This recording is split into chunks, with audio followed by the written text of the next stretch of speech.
মূল দলের ৭ জন খেলোয়াড়কে দলের বাইরে রেখে নিজেদের ১২৫তম জন্মদিনে ভালভার্দের ৯৫ মিনিটের গোলে কোনোমতে জয় পেল রিয়াল মাদ্রিদ।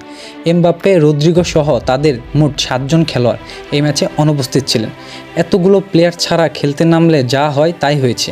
৪৫+৩ মিনিটে রিয়াল মাদ্রিদ কোনো ক্লিয়ার চান্স ক্রিয়েট করতে পারেনি। হাফ চান্স থেকে চুয়েমিনির গোল বাদ দিলে এই সময় কিছুই ছিল না। সেকেন্ড হাফেও একই চিত্র। পুরো ম্যাচ রিয়াল ডোমিনেশন তো ছিলই না, বরং তারা বলের পেছনে খালি দৌড়েছে এবং শেষমেশ ভালভার্দের গোল দিয়ে ইজ্জত বাঁচিয়েছেন। রিয়ালের সৌভাগ্য যে তাদের দলে একজন কর্তা আছে। ভাগ্যক্রমে একজন কর্তা নিজেকে সেরা অবস্থানে রাখায় রিয়াল মাদ্রিদ আজও টিকে আছে। কিন্তু এভাবে কদিন? ধীরে ধীরে সব কিছু এলোমেলো হবে। মনে রাখবেন, যেদিন কর্তা অফ ফর্মে যাবে রিয়াল মাদ্রিদ রক্ষা করার মতো আর কেউ থাকবে না। এই ম্যাচে রিয়ালের একমাত্র ভালো জিনিস ছিল চুয়েমিনির ফর্ম। তার খেলা ক্যাসিমেরোর কথা মনে করিয়ে দিচ্ছিল। ক্যাসিমেরো এই জেনারেশনের সেরা ডিস্ট্রয়ার, এতে কারো দ্বিমত থাকার কথা নয়। কিন্তু ক্যাসিমেরোর প্রতিপক্ষের আক্রমণ ধ্বংস করার পাশাপাশি সুযোগ পেলেই দলের হয়ে গোল করত। ক্যাসিমেরোর রিপ্লেস হিসাবে মাদ্রিদের চুয়েমিনিকে আসার পর ডিফেন্সের দিক থেকে চুয়েমিনি সার্ভিস দিলেও ক্যাসিমেরোর মতো গোল স্কোরিং অ্যাবিলিটি পাচ্ছিল না। কিন্তু এই সিজনে চুয়েমিনি সুযোগ পেলে স্কোর করছেন। এটা মাদ্রিদকে ডিফেন্সের পাশাপাশি অ্যাটাকিং লাইনেও বেশ সাহায্য করছে। তবে রিয়ালের সমস্যার শেষ নেই। ভিনির মধ্যে আবার অহেতুক ড্রিবলিং সমস্যা প্রকট হয়ে দেখা দিয়েছে। গতকালও এরকম কাজ করতে গিয়ে বেশ কয়েকবার বল হারিয়েছে। আর্নল্ডের খেলা খুবই হতাশাজনক।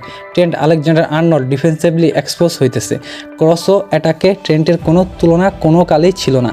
সে লিভারপুলের সময় থেকে মাদ্রিদের একাল ট্রেন্টের ডিফেন্সিংয়ে উন্নতির ছাপ নাই। এটা রিয়ালের জন্য অ্যালার্মিং। এই টিমে নির্দিষ্ট কোনো পজিশন নাই। পুরো টিমটা একটা সমস্যা। এদের নিজেদের মধ্যে কোনো বোঝাপড়া নাই, রিস্ক নেওয়ার মানসিকতা নাই।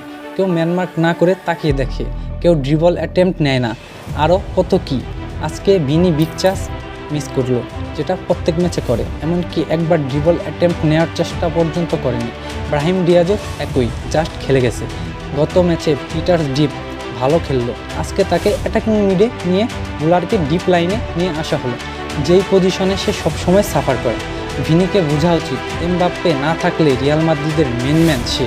প্রত্যেক ম্যাচে এসব মিস কেউ সহ্য করবে না।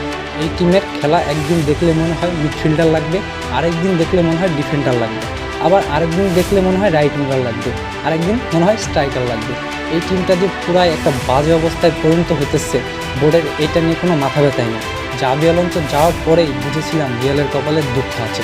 আর কতদিন যে লাগবে সোনালি দিন ফিরে পেতে রিয়াল মাদ্রিদের। এরকম খেলা খেললে ম্যান সিটির সাথে রিয়ালের কী অবস্থা হবে বলতে পারেন আপনারা কমেন্টের মাধ্যমে। ধন্যবাদ সবাইকে।